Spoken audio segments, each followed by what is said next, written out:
Let's talk about your family's health for a moment. You have no doubt heard of celiac disease. It does seem like more and more people are getting it. It's becoming a bit alarming.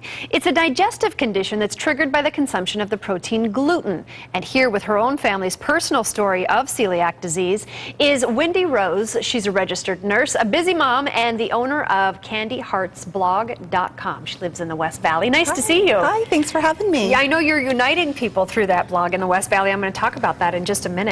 But help people kind of get a grasp of what this gluten protein really, what is that? Sure. Gluten is a protein that is naturally found in wheat, rye, barley, and regular oats. Yeah. There is such a thing as gluten-free oats. Oh, okay. Okay, that's good to know. And there are getting to be quite a few gluten-free foods. But Correct. When you get a diagnosis of celiac and then you find out that it's in all these different foods, you start to think, well, I guess I'm just going to eat eggs or something for the rest of my life. Right. At first, you are a little overwhelmed. It's a little intimidating. But once you do your homework, you learn how to read labels and you learn what trigger words to look for. There's lots of resources online. There's nutritionists located through GI offices, and they're all available to help you learn those skills. Once you learn how to read a label, you're good to go. You're good to go. I know you have a daughter who is 8, and she ended up having a diagnosis of celiac. Tell me how you knew. My daughter had really uncomfortable GI symptoms from the time she was a baby, from the time she was picking up Cheerios in her high chair. I kept bringing her to the doctor, and they would say, well, I think it's just normal for her. She'll grow out of it. Maybe she ate something. Her belly aches were getting worse. She was beginning to have headaches and really bad leg cramps.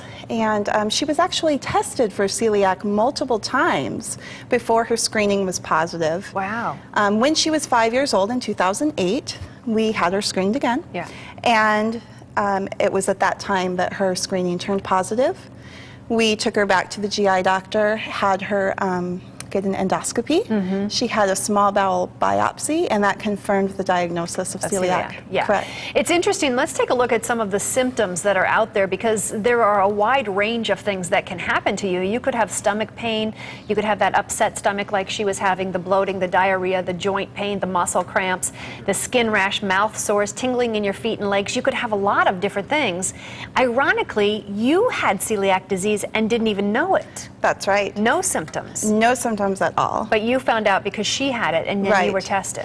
Right. After learning about celiac, it's a genetic autoimmune disorder. Yeah. It's genetic, so we had our whole family tested, and everyone was negative except for me. Except for you. So you've really changed your lifestyle. Walk us through just real quickly some of the foods that are out there now, because there is a lot for people who have celiac. There is a lot. If you have a celiac diagnosis, do not be afraid. You're going to find everything you need. Yeah. Everything from snack bars, there's breakfast bars, there's all kinds of great breads, even mainstream cereal. This is just your regular Chex. Yeah. Again, great stuff for kids, hot dog buns.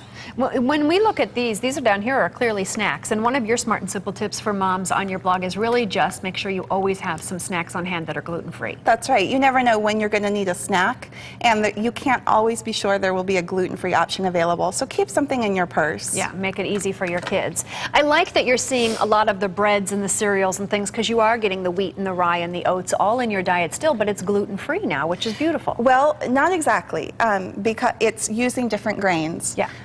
It's using corn-based, rice-based, tapioca-based. Oh, okay. But it's just using a different grain. So it feels like you're having your hot dog bun, but it's different than what a normal hot dog bun would be. Beautiful. We're almost out of time. I know the other thing you were talking about is if you're going out to a restaurant, a lot of times now restaurants will give you menus that actually have gluten-free items. Right. And if you know you're going to be going out to eat, I always recommend check the website, look under nutrition facts or allergen menus, and you will find, if they offer a gluten-free menu, you'll find it there. Okay, CandyHeartsBlog.com. You've had that for a couple of years now. I know you're uniting people with celiac in the West Valley. Why was that important to you? Well, when my daughter was first diagnosed, I felt very alone. Yeah. And there were some moms that I reached out to, and they really embraced me and helped me learn my way. And I just want to pay it forward. I want to be someone who can help others as well. Wendy, thank you for coming on and Thanks for sharing having me. your new lifestyle and your personal story as well. We appreciate it. Thank you. All right. Wendy Rose. Hey, if you'd like more information on celiac disease, or you maybe want to track down Wendy, you can go to our website, abc15.com, click on the Lifestyle tab and into Smart Family.